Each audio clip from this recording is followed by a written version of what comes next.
자, 오늘 우리는 2과로 넘어가 보도록 하겠습니다. 2과. 목장교회 이해입니다. 이거 아주 중요한 과죠. 목장교회를 우리가 이해를 해야 됩니다. 자, 그렇다면 암송요절이 있을 터인데 사도행전 2장 46절에 있는 말씀, 날마다 마음을 같이하여 성전에 모이기를 힘쓰고 집에서 떡을 떼며 기쁨과 순전한 마음으로 음식을 먹고. 목장교회를 일종의 소그룹으로 보는 시각이 있습니다. 목장교회가 소그룹이죠. 왜냐하면 소수가 모였으니까 소그룹 맞습니다. 그것이 아니라는 것은 아니지만, 그렇지만 소그룹이라고 해서 모든 목장교회는 아닙니다. 소에 뿔이 있습니까? 없습니까? 있죠. 소에 뿔이 있습니다. 근데 뿔 달린 게 다 소입니까? 아니죠. 그것처럼 여러분, 소그룹으로 다 모일 수 있어요. 소그룹으로 여러 군데 모일 수 있습니다. 소그룹이라고 해서 목장교회가 아니라는 것이죠. 목장교회는 소그룹이지만 다음과 같은 특징이 있다. 이 특징이 있어야 목장교회이다라고 하는 것을 우리가 알 수 있는데, 그 다음에 보세요. 하나의 교회가 해야 할 모든 일들, 곧 예배, 친교, 사회봉사, 전도, 선교, 기도, 양육, 훈련 등이 소그룹 안에서 전적으로 이루어질 때 그러한 소그룹을 목장교회라고 합니다. 한 병사가 전쟁터에는 가장 많은 고난과 책임을 진 지휘관들, 장군들만 내보내어 싸우게끔 합시다 라고 말하는 장면을 상상해 보자. 그런데 이런 말도 안 되는 주장이 예수 그리스도의 교회의 역사에는 보편적으로 통용되어 왔다. 전쟁이 벌어졌어요. 전쟁터에 나갔어요. 그런데 어떻게 이제 합의를 봤냐면, 야, 장군들, 별 달린 장군들만 나가서 싸워라. 별이 없는 군사들은 다 제자리에 있고, 별 하나, 둘, 셋, 넷까지 다 이 별 달린 사람들만 가서 싸워라. 이길 수가 없는 것이죠. 그런데 이런 말도 안 되는 일이 교회 역사 가운데서는 통용되어 왔다는 거예요. 목사님, 전도사님, 우리를 위해 열심히 싸워주세요. 우리는 책임 없습니다. 목사님 책임이에요. 그러면서 목사로, 전도사로, 선교사로 이런 분들만 전쟁터에 나가서 싸우는 거예요. 그건 내 일이 아니야 라고 하는 그런 생각이 한국교회 안에 또 세계교회 안에 있었기 때문에 우리가 영적인 전쟁에서 이길 수 없었다는 것입니다. 골로새서 1장 28절에 있는 그 말씀대로 각 사람을 권하고 각 사람을 가르치고 각 사람을 양육해서 각 사람을 완전한 자로 세워야 되는 이유가, 모든 사람들이 다 이 영적인 전쟁에서 싸워야 되고 모든 사람이 다 교회를 세워 나가야 되기 때문이다 라고 하는 이 사실을 결코 잊어서는 안 됩니다. 자, 목장교회가 아닌 것을 한번 잘 보시기 바랍니다. 여기 밑에 보시면 전통적인 교회에서의 구역 예배가 있었죠. 좋은 점은 행정적인 관리 예배 정식. 그래서 어떤 행정적인 조직으로서 이 역할을 굉장히 잘했습니다. 구역 예배가. 그러니까 주일날 나왔나 안 나왔나 이런 것들을 다 따지고 이렇게 하는 겁니다. 행정적인 관리와 예배를 드리는 것. 조용기 목사님하고 옥하는 목사님이 같이 만났어요. 그분들이 고백하는 게 뭐냐면, 성령 운동도 사람을 변화시키지 못했고 제자 훈련도 사람을 변화시키지 못했다라고 하는 데에 고백을 했어요. 성령 따로 말씀 따로가 아니라 성령 충만한 가운데 말씀 충만해야 되고 말씀 충만한 가운데 성령 충만해야 된다라고 하는 사실입니다. 단점은 뭐냐면 세상을 향한 사역에 소극적이고 재생산에 무관심해집니다. 그러니까 내 문제에 갇혀 있는 것이 상담이지 다른 사람을 치유하고 그런 것은 없다라고 하는 것입니다. 자, 그렇다면 목장교회는 전통적인 구역 예배도 아니고 소그룹 성경 공부도 아니고 1:1 제자 훈련도 아니고 상당 그룹도 아니고, 자, 그렇다면 목장교회란 도대체 무엇일까요? 주님이 세상 속으로 파송한 작은 교회입니다. 개척하면 3사람, 4사람, 5사람, 6사람, 7사람, 10사람 미만으로 모이는 교회지만 거기 안에 모든 게 다 있습니다. 새벽 기도도 있고 주일 예배도 있고 수요 예배도 있고, 그리고 거기에서 신방도 있고 그것도 상담도 있고 다 합니다. 양육도 있고 그거 다 합니다. 여러분, 10명 되는 교회하고요, 그 다음에 10,000명 되는 교회하고 사실은 하는 일은 다 같습니다. 스케일이 달라서 그렇지.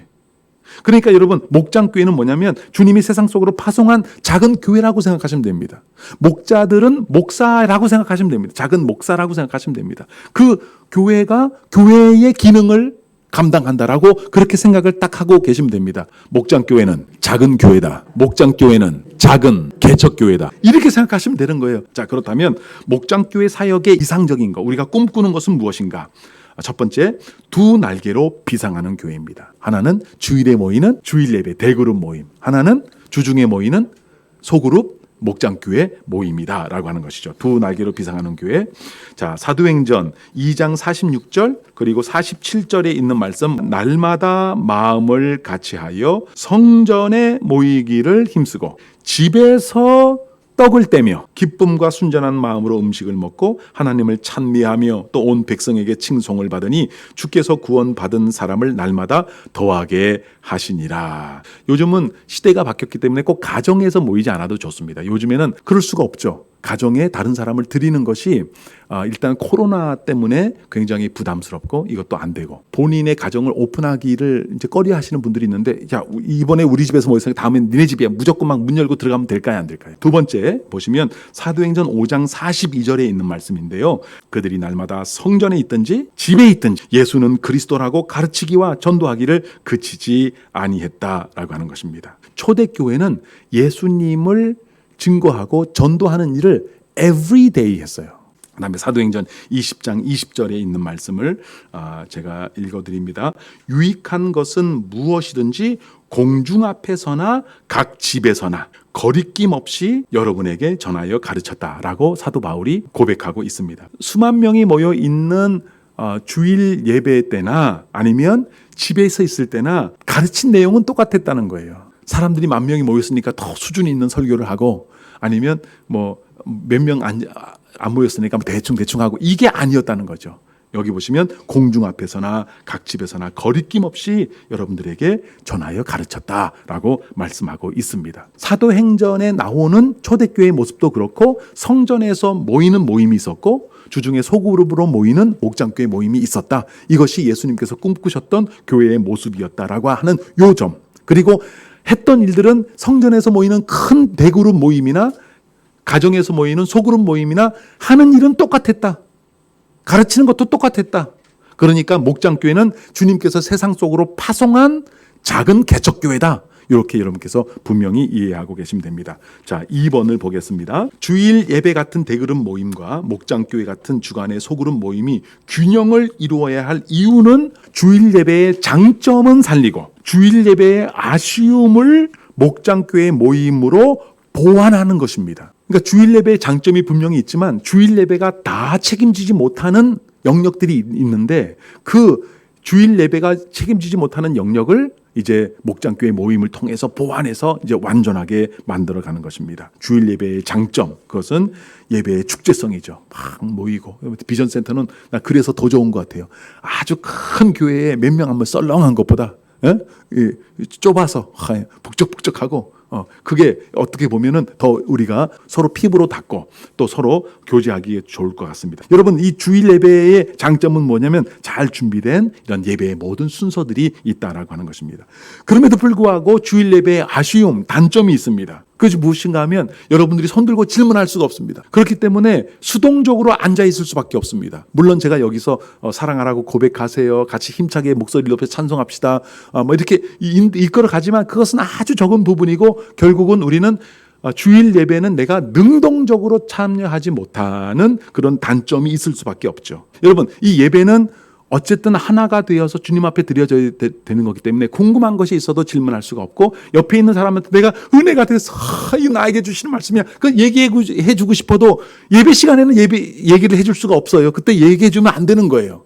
그러한 단점이 있는 것을 보완하는 것이 무엇인가? 바로 이 목장교회다라고 하는 것입니다. 예배만 참석할 경우 신앙 성숙이 어렵다. 목장교회의 유익을 보도록 하겠습니다. 목장교회의 장점, 개인적 관심과 돌봄이 가능합니다. 그리고 전인적 성숙의 장을 펼쳐갈 수 있습니다. 이 목장교회가 필요한 게 뭐냐면 목자 한 사람으로부터 받으려고 하는 모든 것들을, 목자 한 사람으로부터 받으려고 했던 돌봄이 이제 여러분들이 작은 목사가 돼서 여러분들하고 깊은 관여를 하셔야 됩니다. 개인적인 관심과 돌봄이 어디서 이루어진다? 목장교회 안에서 이루어져야 된다.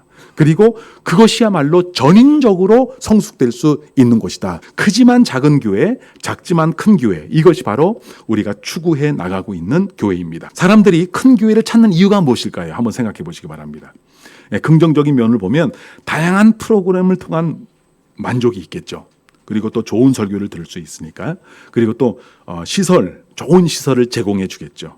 그러나 부정적인 면도 많이 있습니다. 늘 군중 가운데 숨어 있을 수 있습니다. 익명성이죠. 거리를 유지합니다. 편안한 신앙생활에 안주하게 됩니다. 봉사도 안 해도 되고 헌금 부담도 적고, 예. 그리고 대리 만족을 합니다. 아까 말씀드렸죠. 목사님이 설교를 잘하고 내려오면 자기가 그 설교의 성도인 줄 안다니까요. 반면에 또 어떤 사람들은 작은 교회를 또 선호합니다. 긍정적인 면이 있어서 그런데 가족적인 분위기가 있기 때문에 그렇습니다.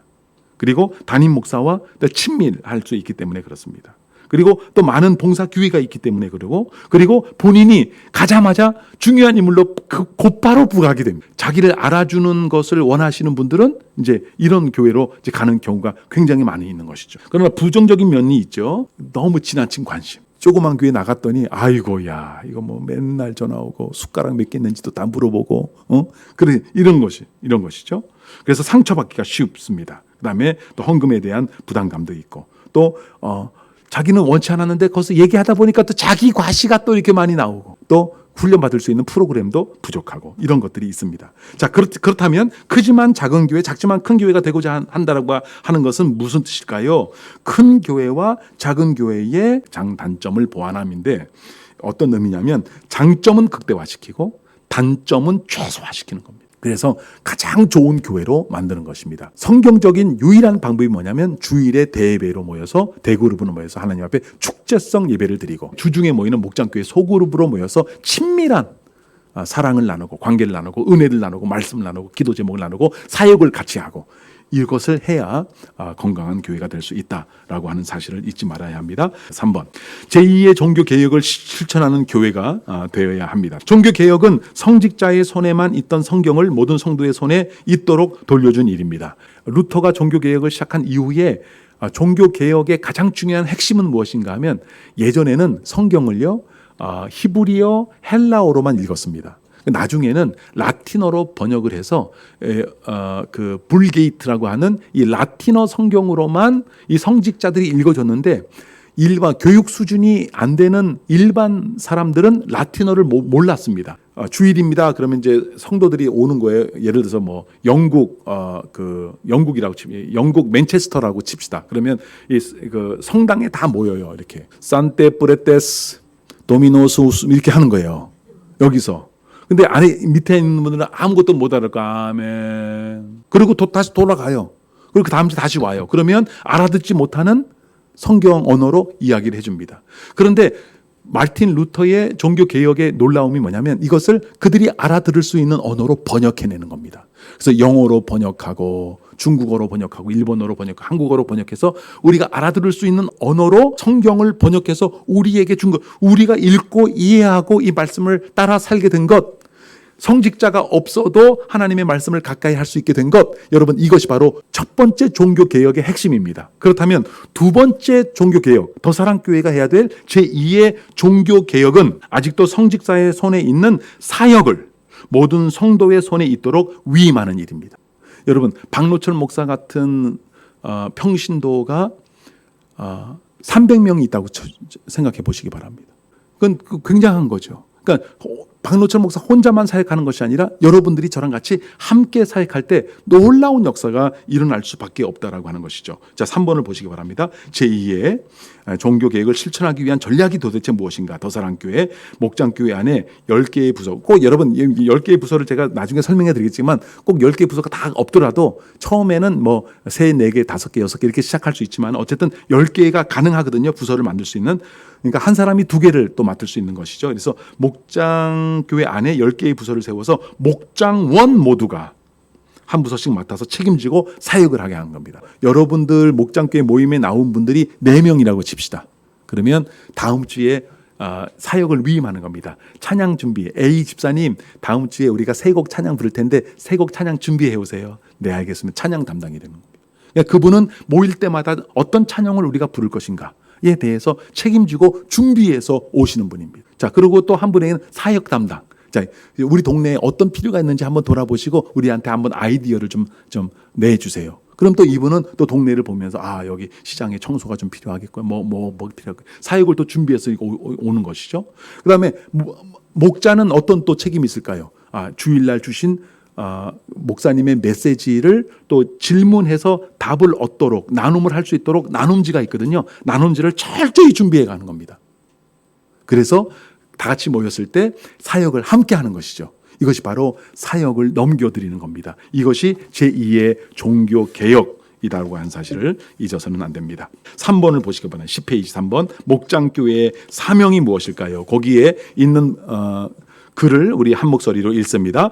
목장교회는 복음 전도를 통해 구원받은 영혼들에게 영적 가족 구조를 제공하고 그들의 교회 정착과 영적 성숙 및 공동체적 사역, 선교와 구제를 도우며 더 나아가 목장교회 재생산, 배가를 통한 하나님 나라 확장에 기여하고자 합니다. 이것이 바로 목장교회의 사명입니다. 한 번만 더 읽어볼까요? 다시 읽겠습니다. 목장교회는 복음 전도를 통해 구원받은 영혼들에게 영적 가족 구조를 제공하고 그들의 교회 정착과 영적 성숙 및 공동체적 사역, 선교와 구제를 도우며 더 나아가 목장교회 재생산, 배가를 통한 하나님 나라 확장에 기여하고자 합니다. 이것이 바로 목장교회의 사명이고 이것을 하나씩 떼서 우리가 한번 살펴보도록 합니다. 중요 단어를 설명해 드립니다. 가족 구조입니다. 1번 가족 구조. 성경은 교회를 하나님의 집이라고 칭합니다. 가족이라고 하는 단어가 아주 유명한 단어예요. 제가 한 100번도 더 얘기한 것 같은데